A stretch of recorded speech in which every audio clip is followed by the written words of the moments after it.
Well, this is kind of scary. I have no rundown for this episode. Hi, guys. Welcome to the Gig Economy Podcast episode. We're going to go 238 tonight, Monday night, different time to stream. We got Steve from Rideshare Rodeo, who's my, it's a friend that I've never literally met in person yet, which is strange that we haven't connected. Yeah. Especially that caught COVID from you. Especially that I'm from the same state you live in. Right. Well, I should get after you. Do you still have any family over here? Oh yeah. When's the last time you've been here? I just avoid them.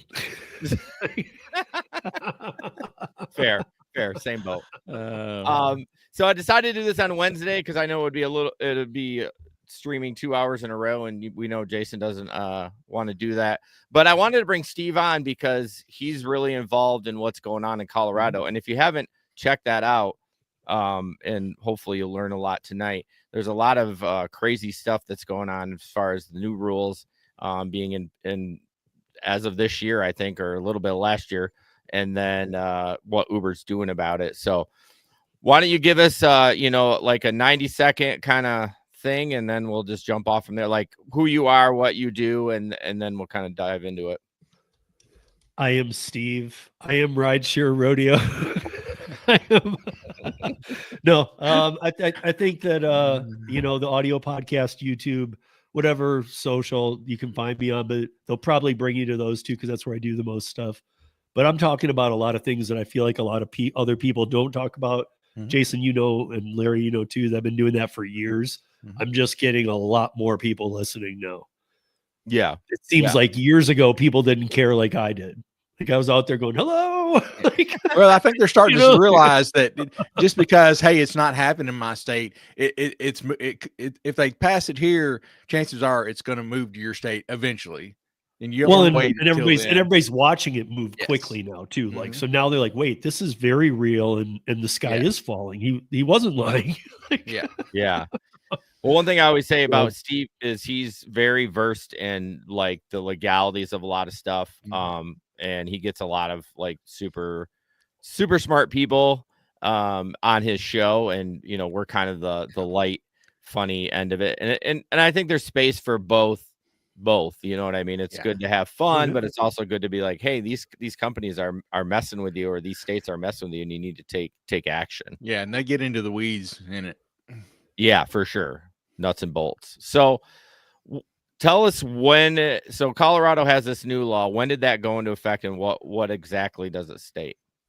So it's two laws. Okay. I won't give the numbers on stuff. I've done it on other episodes, but one is rideshare related and the other is delivery related. Okay.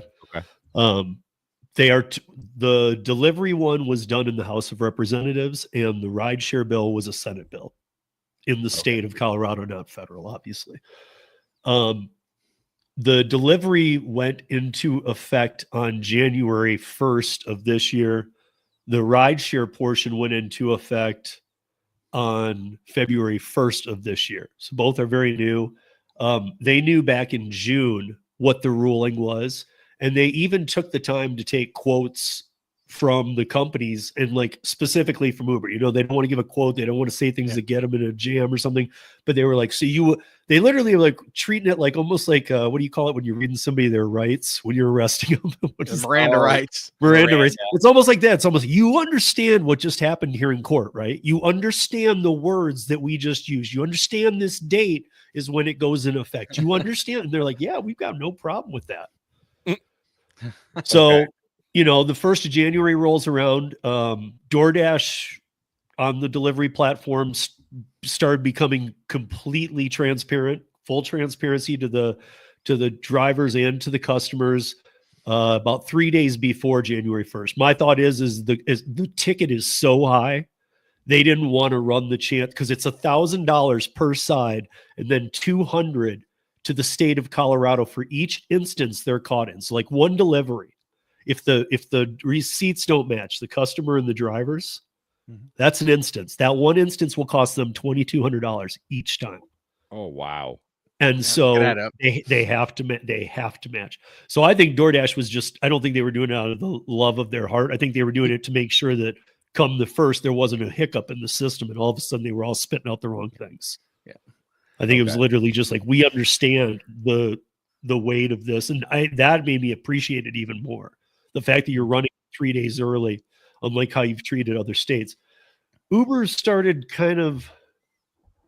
Uber Eats was playing partial transparency in January, but they weren't really, I mean, as you know, you can remove a tip. So creates a problem too. But Uber Rideshare was the big one they were very concerned about. And so right around the 15th of January, Uber filed an injunction to be able to, basically the same thing as when Prop 22 hit California. They wanted to be able to not have to be transparent with Uber Rideshare until they had their day in court. So like in California, it was, hey, AB 5 just went in effect. We want to have this carve out called Prop 22. We want the voters in November to vote about it. This is January. Put it on there or we're leaving the state. They put it on there. Yeah. And so they let the state decide. Well, here, Uber thought, you can give us a continuance because this is not cool. We're going to show beyond the shadow of a doubt. This is hurting. This is taking away from our First Amendment rights. That First Amendment thing had to do with the font size and the way that it lays out. I know. I read that. I was like, what? Yeah. I mean, this is they were just grabbing it any straws they could, man. Yeah. But here's the nice thing about that. In every state where this kind of thing has happened and legislation is going or something like this is about to happen or it's already happened, you don't really see them getting too worried. Our state didn't push any money, no minimum wage, no weirdness like that. We just were pushing transparency and the right to a human review on deactivations. Okay. So there's no money involved, but it's somewhat involved going into their little black box. Yeah.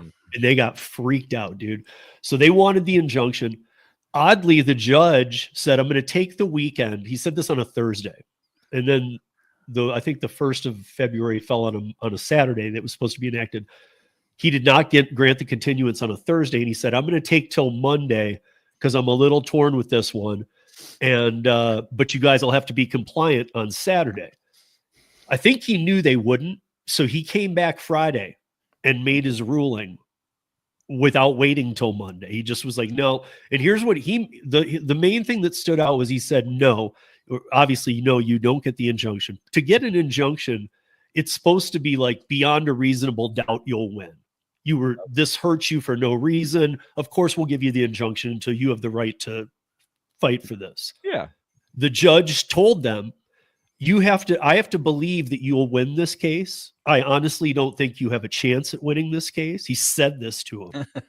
I mean, this is his words. He's like, you're not going to win this case. He goes, I can't do it on that ground alone.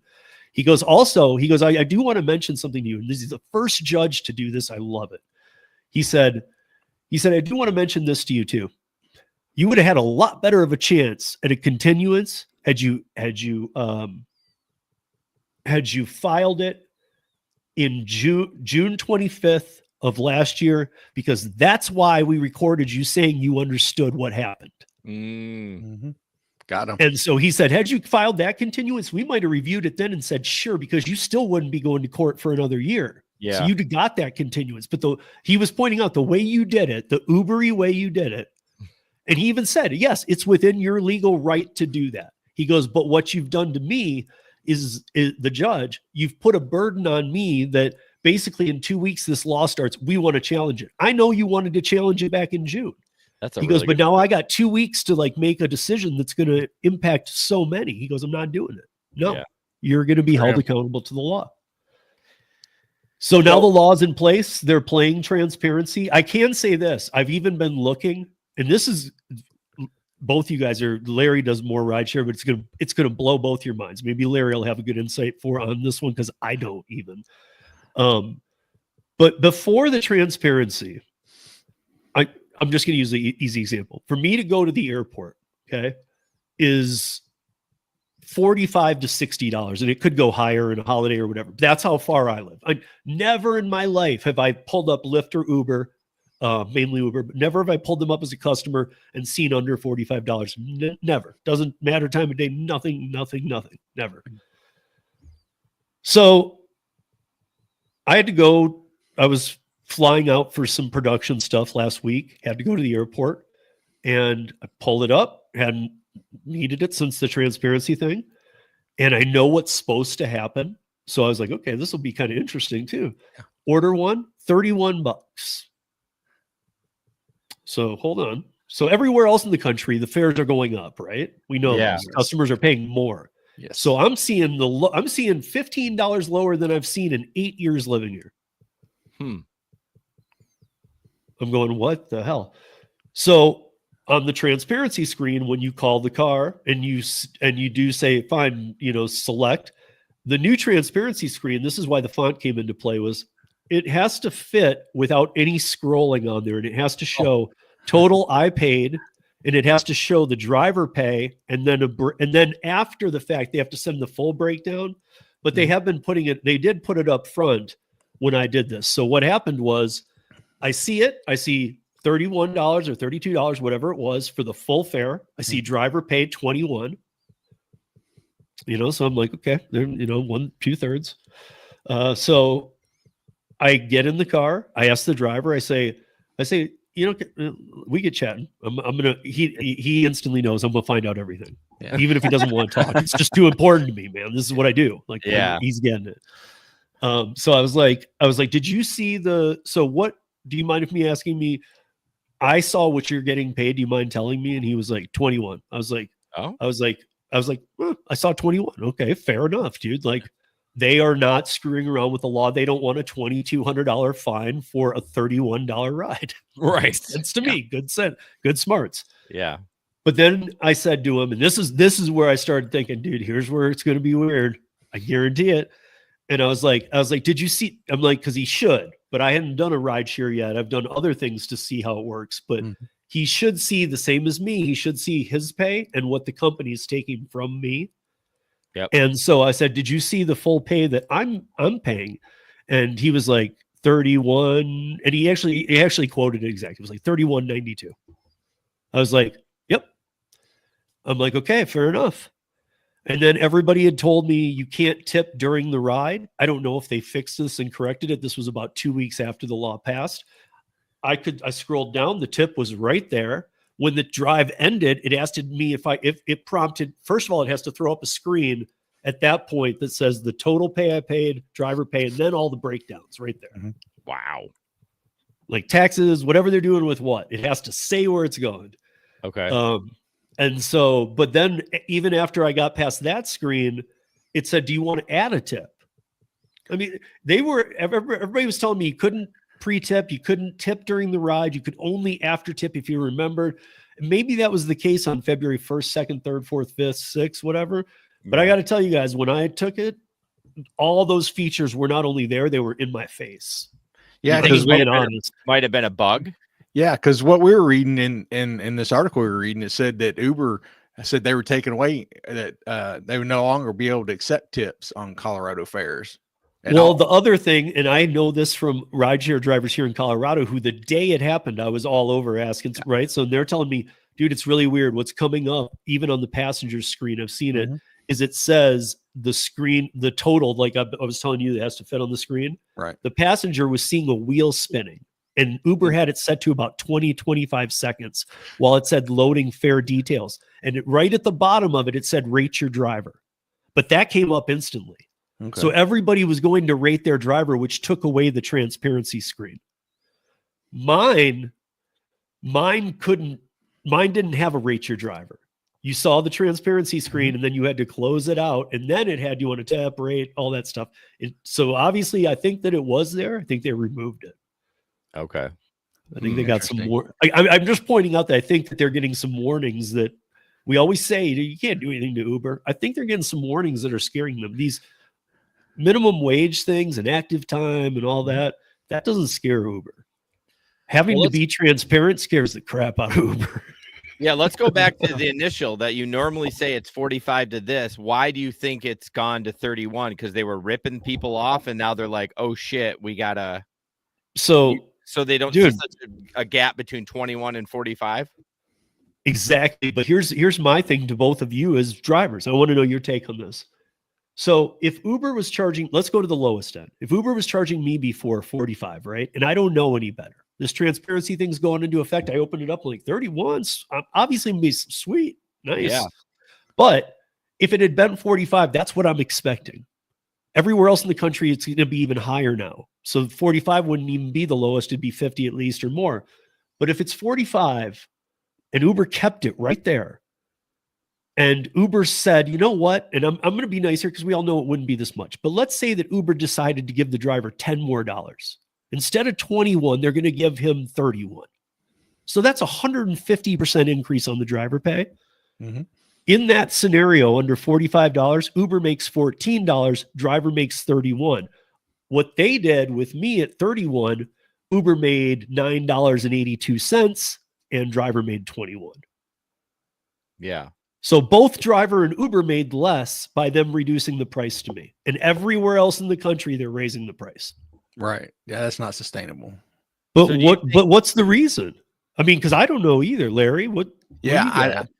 I don't understand why they would, like I said, why they would do that when there's such an easy answer.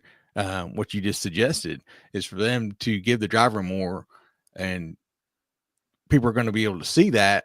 It doesn't make any sense to me why they would be lowering the rates. Because we were just talking last week how much rates have gone up. I think I saw over the last 3-4 years rates have gone up like 40% nationwide for rideshare.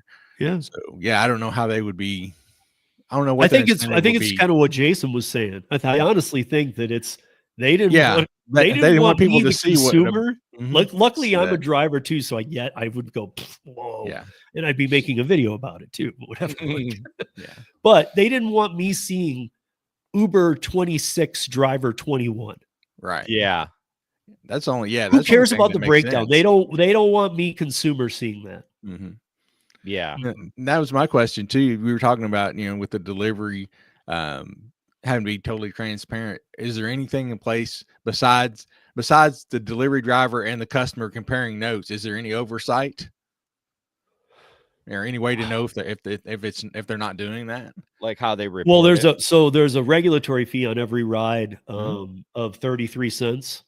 That goes to a board so instead of like thinking, oh, Uber's getting audited this year, Uber has to provide a self audit every 3 months. Every quarter, they have to submit customer and driver or rider and driver receipts. They have to match. And there's a board that goes through them. If they don't match, $2,200 per instance. Okay. Well, that's good. Cause that's what we've talked about a lot of times. A lot of the things has been put into place. We're like, yeah, that's great.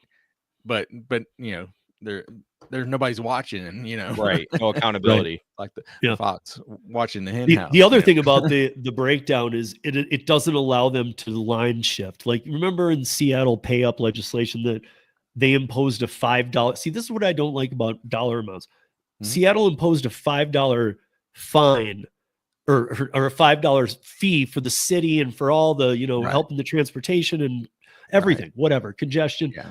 They imposed a $5 fee onto Uber. They said, you're going to pay this on every ride.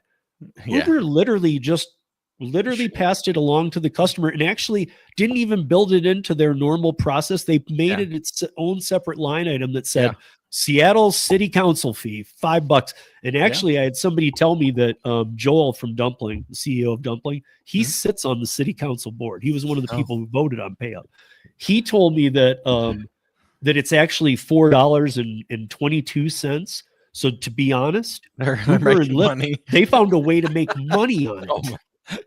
Because they call it a straight $5. Right. Yeah. To the customer on every one. They're charging you this council and they're making the council look bad. They're charging you $5. We're passing it to you. Well, why? But first of all, you're making money on it. That kind of stuff just seems like that's a no-brainer. Go lock them up. Yeah. Yeah. We talk about it all the time. Going back to the rideshare, what is the difference between the rideshare bill and the delivery one? Have you seen, like, is it just the same, like, transparency, or because you said there's two separate ones? So the obviously on the delivery side, or on the delivery side, the customer does see what the driver's paid and the total. They never at any point get a breakdown. of the between. They just see the two amounts though. They do see what they paid, what the driver was paid. So they see the $2.50. Yeah. Yes. But here's my point. So like on the rideshare side, you're going to see the pre-amount, which is what the delivery people are seeing. Then you're going to see the post amount, which has fees. Then you're going to get an email as a customer that breaks down all of those fees and where they're going. But not for delivery. So they just got they squeezed a few more things out of the TNC bill. Probably because it was in the Senate. The Senate has a little more power than the House. So okay. Yeah. Stephanie Vigel was the one who wrote the House bill. She's been on many times with us. And she wrote that. The House bill and the Senate bill was written after. So they kind of followed her lead. And so they might have added a few things to it. But regardless, I think for the delivery, I think it's enough. Okay. I'll say that. I mean, like as a customer, I don't get to use those apps because I'm not a millionaire. Yeah. However, I have a few times. I've never used DoorDash as a customer, but I have used Uber Eats. On Uber Eats now, if I were to see, okay, here's the total that I'm paying, and it always is showing you all the crap you're paying for anyway. Yeah. Right. You gotta, did you add in the straw fee? That's $100. Like it's got all these things. And then you do, then it says tip your driver and all that. For me, after the fact, after I've made the order and you're waiting on the driver to get a screen that says driver was paid and you got charged, and you can do the difference of those two numbers, that might just be easier and be more effective, to be honest. Yeah, it doesn't jumble things up as much. Yeah, I was gonna say it doesn't muddy people's minds. They see, okay, the driver got this, I paid this. So let's go back to what your opinion is. So I presented this to my audience is that you're fighting the state of Colorado, but like, are you happy with what the state has done? Are you mad? Where do you stand on that? I mean, because the transparency sounds amazing. Like I'll be honest with you, I would love that everyone. Yeah. So, and that's kind of my thing since I met you, Jason and Larry. I mean, that's been my main fight: transparency. Yeah. And here we are with it, and we don't have all the dollar amounts and other things. And it seems to be really cool. Like, dude, when I do DoorDash, I see full pay, tip right next to it. They have broke down the tip and the amount can't change. Wow. The amount can't change. That's what it is. And every time it's what it is. So I'm seeing what people are tipping full and it breaks it down. I'm seeing when there's a 1 mile order going out of my zone, I'm seeing if there's $0 tip, but it's 14, it says $14 base pay. Okay. There's no rhyme or reason to any of this, but I don't remember what the question was about. Just in general, how you feel. Like, are you happy that the state stepped in and kind of made some changes, or did they overreach? Because I think in general, we're all a little bit like the government should keep their hands out of it as much as possible. But we've always said we would love deactivation, appeal, and more transparency. I don't want. There has to be a little bit of oversight. Look, I'm not a fan of big government. Yeah. I'm definitely a realist. I understand once you open the door to legislation, you're opening the door to a lot of people jumping in and taking money and everybody trying to get part of that thing. You know what I mean? Sure. So you're going to really, and then it's almost like two babies that can't work something out. So instead we're going to have some regulatory fees here, boys. Yes. Like Uber's really, these companies screwed around for too long. So do I like them? I'm not going to complain about ours because, like you said, ours is a right to have a human review challenge and deactivation. I think that's amazing. That is. And it's a panel of like 7 people. It's got drivers. So it has different walks of life. It has lawyers on that panel. So yes, you are getting a human review. For the transparency part, I've been fighting for this forever. What I do hate is that it's gone to legislation. I hate that it took this to just be transparent. They could have avoided all the fees and lawsuits over the years and then paid us more through these years. Yeah. Instead of all this crap. But here we go. But here's my biggest concern is for every other state in the country, because I talked to senators and legislators, and through talking to them, I've met others from other states. I am like in with a lot of people. Everywhere is passing. Hey, Michelle. Everywhere is passing legislation this year, everywhere. And if you live in a state where you're like, no, they're not. Yeah, they are. Yeah, they are. I've seen it maybe. Yeah. Yeah. Yeah, So- I love and that. it doesn't look like ours. That's the other problem. Right. Yeah. Well, they're all different. Yeah. There is. Yeah. It's so And I think different. when you go after the dollar, if I lived in a state that was going after the dollar, I'd be pissed. Right. So how does it affect like Spark and Curry and those kind of things in that state? Instacart. I mean, dude, I'll start with Roadie, one of my most hated apps, but I still have it. I still look at it once in a while when it's real slow, and I go, no. Okay. But Yeah. here's the thing. I've always wanted transparency. And I hate acceptance rate. I don't believe in it. It's like active time. It's just some made up thing, right? Right. So Roadie is one of the apps I should love, and I do. I don't do much on it. I always said, listen, if you want to pay me a penny to do everything and there's no acceptance rate and you're being transparent, I just won't take anything. But I like having the ability to look. Right. Roadie from day one has been doing that. Okay. They show you, if you pull something up, they'll show you every detail. Here's everything you need, and it pays $5. This could take me like 6 hours, dude. 40 miles. $1 an hour. But we're transparent about it. You know, like we're transparent, bro. And like, and they don't have an acceptance rate. So they meet all the criteria in my book. True. Curry meets all the criteria in my book. They completely transparent. Yeah. I've never really done Spark, so I'm not sure if, I mean, I've seen screenshots. I've talked to a lot of people. I'm trying to think though, without doing it, you guys might, Jason, you'd know better. If there's anything that hasn't been transparent that would need to be. I mean, we don't see any kind of breakdown. We see the base pay and the customer tip, but that's, I mean, I guess. And it can't change. You can't be tip baited. Or... No, you can. They get 24 hours. Okay. Yeah, which I don't have that often. I mean, maybe it's my market, but I'm not really anal retentive going back there. But maybe I'm being tip baited more than I know, but I really don't think it's happening a lot. But yeah, Spark, it's kind of hard to go back and. But for the most part, transparent. Yeah, I would say so. Yeah, I mean it's like an Amazon Flex block. They're transparent. Well, yeah, this is what you get paid. Yep, right. This is it. I mean, it's right. I mean, it reminds me of Roadie. I mean, there's not an acceptance rate. There's nothing that's going to hurt you. But if you take it, here's what you got to do, and here's how little we pay. Yeah, exactly. Take it or leave it. Yeah. Well, I can see with rideshare needing to be more transparent because there's all these damn fees, and same with food delivery. You know, there's a regulatory fee and a insurance. You know that they cry. We talked about it just on our last show Wednesday. A lawyer was talking about we're not using Uber anymore because they're trying to reduce to state minimums for liability, which is $25,000. Started out as $1 million. Yeah, they're trying to get 2 years ago. 25,000 because they just can't afford it anymore. That's what they say. So I think that part of your question, though, to the second half would be that if you are a Curry, if you are somebody who's a little like, wait a minute, am I doing everything right? I would say just check in with the regulatory board. Mm-hmm. They're not bad people. They would love a business to come forward and go, are we meeting the criteria here? Yeah. I wouldn't fly under the radar and think that, dude, we're too small. They won't care about us.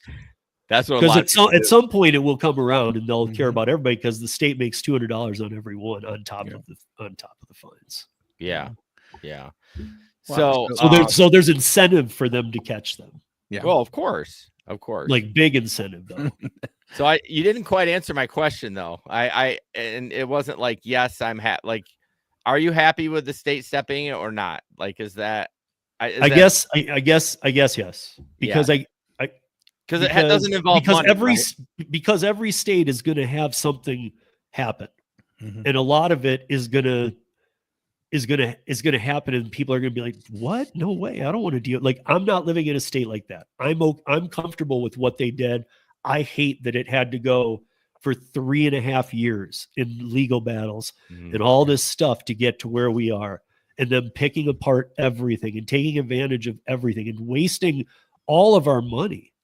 Right. I mean, us drivers, we're not saying like it's not as easy as going, well, we didn't sue anybody in Colorado, so let's give it all to the drivers. It's not like that, guys. We all know that. But there would be more if they started.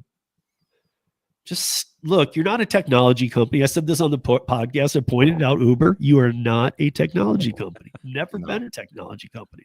Yeah. Take your little cut and move on. Yeah, right. You know, just come up with some fixed numbers. Jesus, it's not that hard. So, Steve, in the articles that I was reading to research for the show today, they were talking about some of the ways that that Uber had retaliated, including supposedly, it said in the articles that we read that they were taking away tips, they were taking away driver. That's why I wanted area to make clear on preferences. that They're part, taking away extra destination filters, priority that support. they did do. Okay, but the tips. But you two probably realized, I've pulled it up on my screen before. I don't have the thing, but if you see them, Larry, you probably can see that there's 4 things they removed. I don't think they're big things. Yeah. Hey, what up, Boots? Yeah, priority support and extra destination filter. Right. It was just more a thing to pop up in the app, right? Like it happened the night before it went into effect, or 2 days. The tip before. thing. Hey, though, you're losing this. Yeah, the tip thing was big. Well, I thought, what a weird thing though, because I was like, right now, when it's always a balance, and if they're fighting the state, they usually try and get the drivers behind them. I took this one as like a threat. You guys are losing this because you suck. Do you just want everybody to fight? You want everybody to hate you? Your How else customers could they take you, it if your you're a driver? Yeah, if you're a driver, I mean, there's no other way to take that. Yeah, that you're being punished. Yeah, right. We're taking our ball, what we can, and going home.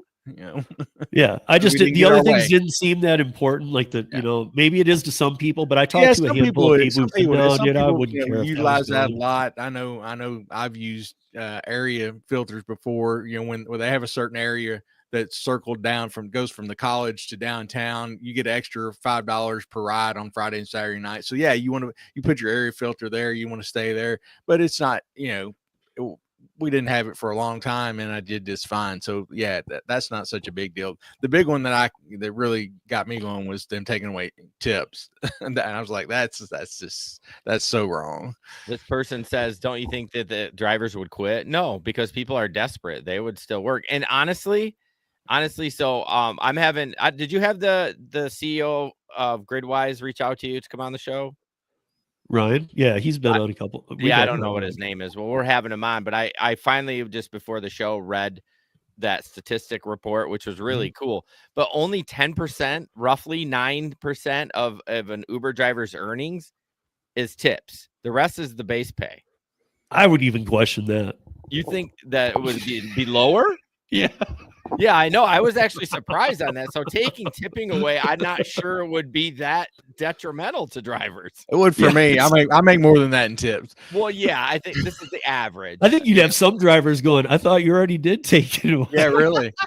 I mean, we all know that that, and some of them they'll just take away, make a lower base pay, and and put the tip toward that. So well, yeah, like DoorDash. Exactly. I mean, guys, you got to understand one thing that's really, really hurt them. It's a new thing too, is that you got a lot of politics. You got a lot of senators finally understanding, not just like, oh, the gig economy has some issues we'll have to get to. They are focused in. I've talked to many of them. Others haven't. Some of them have wanted to go in deep. They know a lot now. Yeah. Well, guess what? Uber investors are starting to pick up on this too, and the autonomous fairy tale that's been going on forever. Yeah, at some point, let's call it 2050, that it's full, because full is full. And it really, I've talked to engineers in the market, everything. It's not even in the 20-year realm, guys. But there are people who bought into Uber stock who still have sellout agreements on when they can sell those shares. Mm-hmm. And they're coming up, and there's a lot of people who have been saying, listen, I say it all the time too, but I never knew they'd say it. These are people invested in the company who are like, wait a minute, I bought into this because autonomous was going to be here full in 2020, 2021, 2023, 4 or 5. Like, it's not coming for a long time. Hearing it everywhere, blah, blah, blah. So now what they're requesting is they put in a request to Uber. You guys you're going to find this funny. It was like 7% of the ownership, which is actually really big when you're trying to make a movement to something. They said, we want more details on the drivers. Now, instead of on the P&L sheets, the profit loss for the quarter, they don't just want to see drivers in full in the world were paid this. They want to see the drivers per hour, how many are on there. Because here's the bottom line question. They want to know, can drivers make a living wage on this platform? Because if not, they want their money out. Interesting. Yeah. Because with autonomous too far out, it just means the stock will only fall. Oh, I never thought about that. Which they should have that data anyways. Like I would want that if I was a big investor. If I had put millions and millions of dollars into Uber, I'd want more than just the basics. Yeah. You want more than the 50,000. I guarantee you, Uber and Lyft is on the NASDAQ, Uber's on the Dow. I guarantee you they are meeting the minimal Dow trading requirements. Yeah. To investors. Just stay on there, and people that were in on it before it IPO'd, they're under different agreements. Theirs could just say, shut the F up. You're not allowed to ever ask me a question. And even if our terms are different when we go public, only the shares you buy at that time will be levied to this. The rest you can just shut up. What about Lyft? Their stock is so bad. At least Uber's has kind of gone up a little bit. I mean, I have Uber stock a little bit.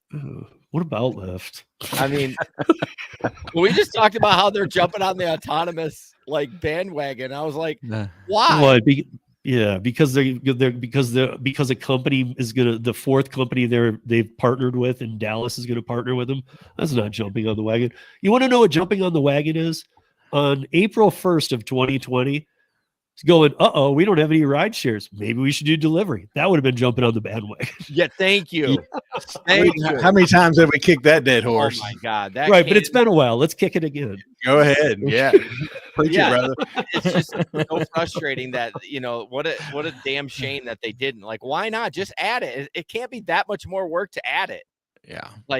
Well, even if it was, you had nobody going anywhere for 2 years. Yeah. I mean, but also why couldn't you just have partnered with all these companies that have gone to onto I can't think of the one app where you can do it's where a lot of caterings go and everybody thinks it's the same across the country, but it's not. It's local ones. But you couldn't. No, it's anyway. You could have gone on any of those. You could have gone local even or whatever, but there were other players out there too. Grubhub wasn't with Amazon. Right. Corner Shop wasn't with Uber yet. Lyft had enough pull at the beginning of the pandemic to use that database and go, we can get your food delivered. Yeah. We even got drivers to do it who are all sitting at home because nobody's allowed to go anywhere. Yeah, exactly. Their thumbs up their ass. They're like, what are we gonna do? What are we gonna do? I mean, I look at it as basically during the pandemic, Lyft just shut down. Yeah, yeah. I mean, what they had to Cartwheel. Thank you, Bubba Sue. So much scale. So the Cartwheel app is what she's talking about there. Here's the thing: a lot, and I should clarify this. A lot of people in the country think Cartwheel is a catering app. It's not. Cartwheel is software that leases it to companies in your state. So if I'm talking to somebody in Michigan, Jason, and he's using Cartwheel and he's saying, I'm having this amazing experience. I'm like, this sucks for me. It isn't just a night and day difference. It's that I'm dealing with a different company using the software than you are. Okay. So I always tell people, dude, I've had people call Cartwheel support and they're like, yeah, I'm having a problem with this. And they're just like, are you a driver for a catering platform? We're the software company. Call your partner. So it spells that out in the app for Cartwheel, like you're working for such and such. Well, no, but when you download it, you get an invite. After you do some of these deliveries, you'll get an invite, and then once it invites you, you can get on there and see offers. And dude, they'll even call Cartwheel's weird, man. I see good offers. I saw it's been a while, but I saw a $50 downtown. I was already home for the day. I had been doing curry since 4 a.m. Got home at 3. It was for 5 p.m. downtown. Paid good, and it was only 3 miles. And I saw it on Cartwheel. I said, nah. It went up $5. I said, nah.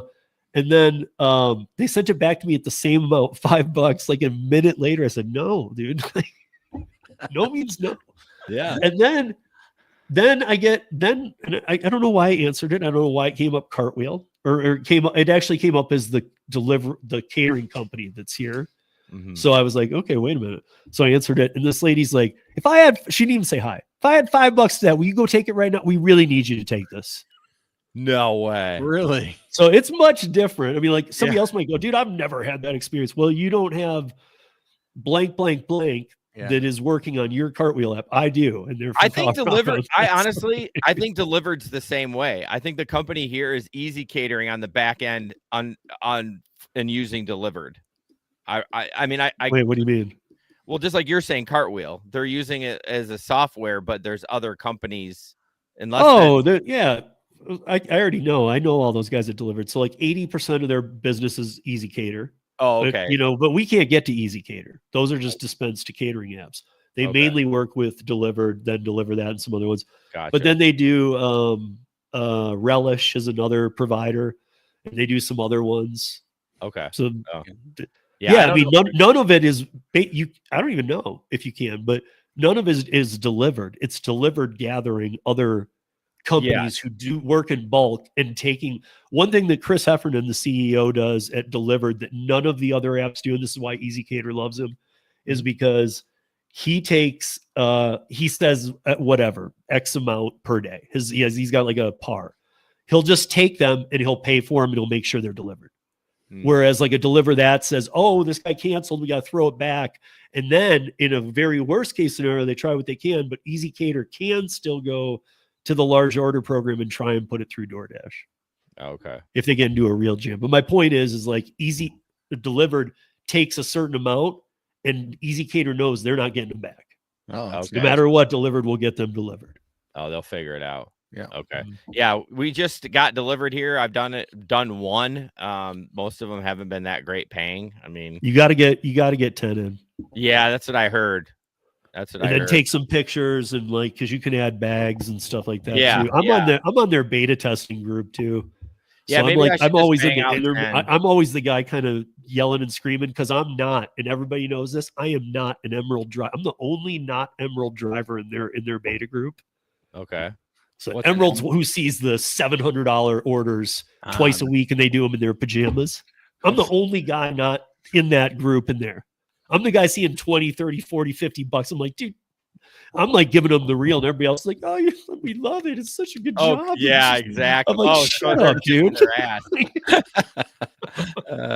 what I'm seeing, the $20, $30 ones. I'm not seeing anything great. Look, dude, when I did my first 10, I think they were all 20s. Yeah. Okay. Or 25. But then like I've done much bigger. Cool. And then Zifty's another one too, but you gotta fight for those. Yeah, I don't want to fight for shit. But they pay, dude, they pay amazing, man. I saw one that was, when was it? It was like a week and a half ago, 1.5 miles was all the delivery was. And it wasn't even sometimes it makes $600-700 on delivered. You got to do like $4,000 or $5,000 worth of subtotal food. This was like $700 subtotal food going 1.5 miles for $145. Jeez. I've seen that on Reddit. Is that a new company coming out? Is that what? No, they just pump and dump. And the way that I've seen it, you kind of have to be in their app because you do get drop down alerts, but they must have bots. It must be the bot training center. Well, it has to be on somewhere, right? So you got to watch that app then. Like, I don't want to do that. Yeah. I mean, like Josh B is a friend of mine in Philly. What he said to me was he's like, listen, because he does great on Zifty. Like it literally is over 50% of his pay now. He does great on it in very little time. And he's like, listen, he's like, once you, what up, Jim?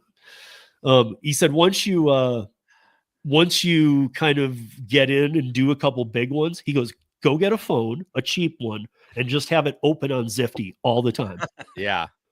And I'm like, I don't need another phone, dude. And he goes, if it doesn't pay for itself, cancel it. He goes, it'll pay for itself. Just leave it on. 100%. It's my extra phone costs me $20 a month. It's a cheap Android phone, and I run Flex on it when I'm doing Flex. That's what I do. So, so there you go. All right. Well, thanks for coming on, Steve. I'm glad we talked about that. I'm now that I hear more of it, I'm kind of glad they did that. I'm glad they didn't mess with the money. The money part is like that would have. So to go back to your question, had they messed with the money, I would have told you, no, I hate this. Yeah, you're out. You're like, I don't want this. Yeah. Doesn't mean it can't happen. No, but I'm just. And it is a shame that it has to come to this where the government has to get involved. But I mean, being realistic, we know these companies, the sleazy companies, and that's what it's going to take almost to almost guarantee to get them to do these kind of things. Yeah, for sure. McCallion says, fun fact, Steve and I have been in one of his bedrooms in his house. Were you guys spooning? I don't know what we were doing, man. I think he roofied me when he was here. Oh man! Whoa! Whoa! That was a Jason style joke. Yeah. 100%. You brought it on yourself, John. Yeah, exactly. Well, guys, thanks for tuning in. Thank you a lot for Steve's audience coming in. Really appreciate that. Yes, thank you, everyone. Yeah, everybody over. I don't know who's on which side, but everybody over on this side. I put like just come over to here and sub and like and push this video up. Yeah, no, yeah, we appreciate it. The one fan that we got from you, Bubba Sue, she's on our streams like every time now, and we appreciate her. She always comments on my shorts too. Yep. She's awesome.